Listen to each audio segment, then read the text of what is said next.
What is up, movie viewers? Dena Mo Views and Reviews here, asking what you watching. Well, today I am watching Swarm. This movie stars Dominique Fishback as Dre, Chloe Bailey as Marissa, and Dansum Idris. It is created by Donald Glover, Janine Neighbors, with Malia Obama as one of the writers on this particular film. Glover directed the pilot. Stephen Glover, Bam Udiorji, Stephen Prince, and Michael Schaefer are executive producers, with Fishback as a producer as well. Swarm is said to be Donald Glover's first ever project with Amazon, in a deal with Disney, who also owns FX, paying 8 figures for this rumored deal with Donald Glover. Now, Swarm is focused on an obsessed fan by the name of Andrea Green.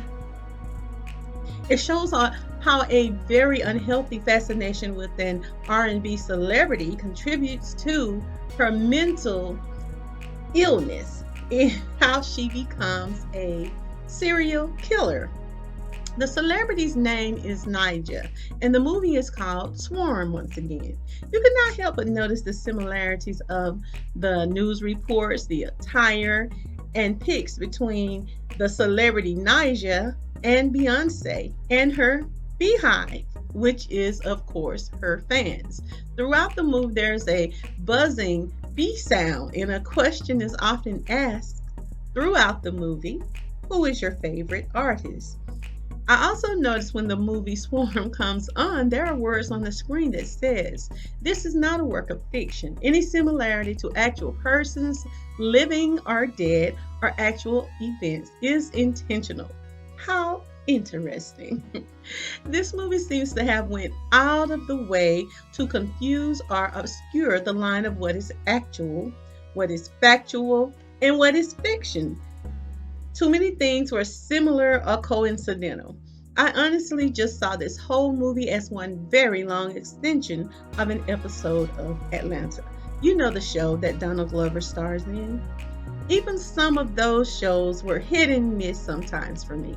Some I found straight hilarious or relatable, and others were cringeworthy or a bit intriguing, and others I just found, for lack of a better word, nonsensical. No real rhyme or reason behind it. The movie Swarm originally supposed to take place in Atlanta, Georgia, April 2016. And Andrea Dre can be seen using a new credit card to purchase a $1,800 ticket to a concert to see Nija. Now, she spends her money on a concert ticket rather than paying her portion of rent for the apartment that she shares with her sister. Immediately, Dre comes off as a bit slow or not altogether there. Her behavior seems odd and not normal to me right from the start, and you could see that her real obsession seemed to be Marissa, who is her sister by adoption, of course. It is too evident. But after Dre's bizarre behavior, she lets Marissa down, of course, when she asks about assisting her with a job. She was depending on her to take her place at a job so that she could do another gig. But it was a big letdown, and Marissa was really upset about it. So Marissa decides to sleep over at her boyfriend's house, and she is clearly upset with Dre, and she lets her know she's considering moving in with her boyfriend. Dre didn't take this news very well, and she begs, pleads, and physically tries to stop Marissa from leaving the apartment, to no avail. Afterwards, Dre then falls into this hallucination-like state in which she is watching Nija.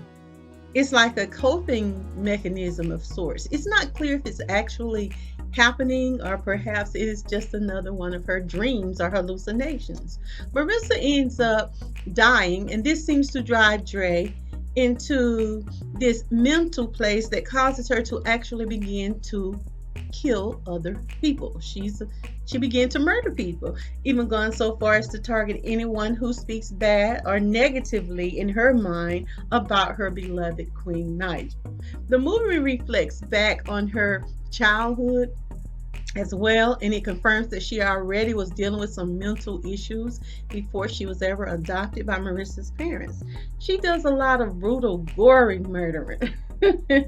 Perhaps impelled by Marissa's death or her infatuation with Niger, or maybe it was because of some of the abuse that she may have suffered as a child. Either way, she goes on this murder spree, finding herself in some very crazy places around some weird people as well. She goes from stripping to joining a cult-like organization, even pretending to be a boy and taking on the identity of some of the people that she has actually murdered. It was hella weird behavior. And the hallucinating is so much in this movie that it makes it difficult to tell which was which. Was it her dreaming or was it a reality? I personally got tired of trying to decipher. This movie just went way overboard trying to mind screw the watcher, especially with the parallel of Niger and Beyonce, the newsworthy coincidences, the rumors, similar pictures, and even gone so far as to make one episode in particular that referenced a detective deliver like a true crime documentary, as if to imply it is based on a true story of sorts. So that's how the documentary was presented, even including Donald Glover himself being interviewed about working to develop a film based on Andrea's murders. It's confusing and perhaps a bit misleading, to say the least. I even read where Janine Neighbors said Swarm shouldn't be considered a pure work of fiction because the elements did happen, just not in the way the show presents them. Okay, so anywho, what are you really saying? Swarm is listed as an Amazon original movie, a suspense, a comedy, and drama. And it wasn't very funny to me for some of the serious moments. There were a lot of serious gory moments for me. But Dre did some crazy stuff like running over Billie Eilish. In the part where Dre broke into Marissa's parents' home, that was funny. She wanted them to cut back on the cell phone. And Marissa's father had that big shotgun and he was chasing her around the house and shooting at her. That part was hilarious. Dre was trying to get some scat, honey. She wasn't confused then. It was clear what was going on. It has been further stated that this character, Andrea, or Dre, is fictitious, and the events are based on a slew of real-life occurrences that were simply pieced together to deliver the storylines that were witnessed in this series. So it would appear copacetic, or does it? I gave Swarm a 2 out of 5. It once again just reminded me of an extended version of the TV series Atlanta, and kind of what I'd expect from a movie from Donald Glover, I guess. Now, Swarm is rated TVMA, and if you would like to check it out, you most certainly can do so, for it is currently streaming on Prime Video. Be sure to subscribe and leave me a comment on your thoughts on Swarm. And join me for my next review and our recommendation. And I want you to remember, it's my view. Now, what you watching?